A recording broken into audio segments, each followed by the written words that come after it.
Hey everybody, this is James Wallace with Transit. We're here with our third installment of the vocal percussion video series, Rhythm and Motion.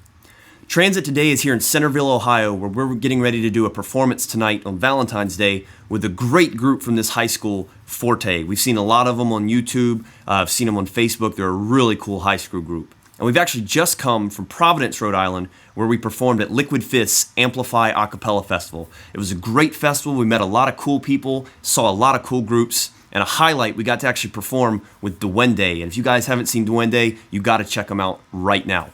So let's go ahead and move right along to the video series. The first thing I wanted to address quickly before we move on are a couple questions that we had last time. If you remember in the last video, the first thing we talked about was fills and how we produce fills.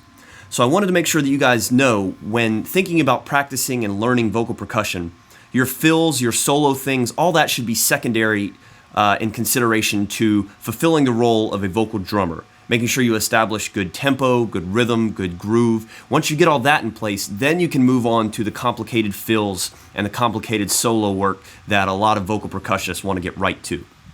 The second question I wanted to talk about briefly involved drum rolls. I had someone ask, how do we produce drum rolls? And I just want to let you know, we are going to get to that, but we're going to wait till a later video session for some more complicated things. We're going to keep going with the basics for right now. So let's go ahead and move on, and we're going to look at the very basic snare sound. And there are a lot of ways to do a snare sound, but one of the easiest ways, and one of the easiest ways to think about a snare sound, is a letter K sound. And what I like to do for this is a letter K sound and push some air behind that. It's a very basic, easy sound to make, and it sounds like this. Now you can do a lot of variations with this sound. You can modify how much air you're pushing out on the sound. You can kind of modify where the placement of the K sound is in your musculature. You can get a lot of different sounds, but for now we're just going to focus on that very basic K sound like this.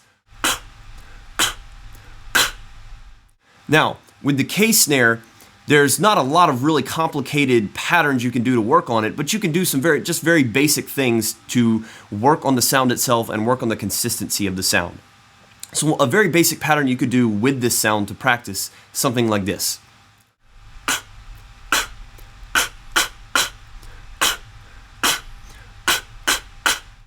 And again, play around with it, do whatever you want with your mouth to see what works best for you. And if the sound's a little different here or there, no big deal. Just make it your own and practice it.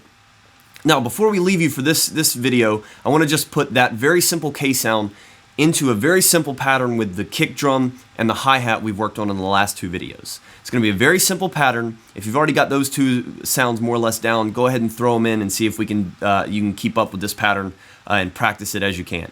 Here's a very basic pattern with all three sounds.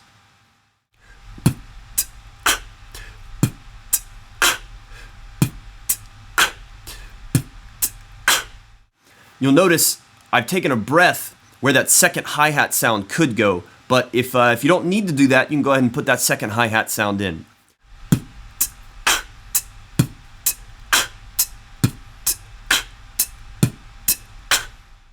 Alright guys, work on that simple K snare. We're going to keep getting more complicated and more complex. We'll work on some more complicated beats and producing actual patterns with our sounds as we keep rolling along with the video series.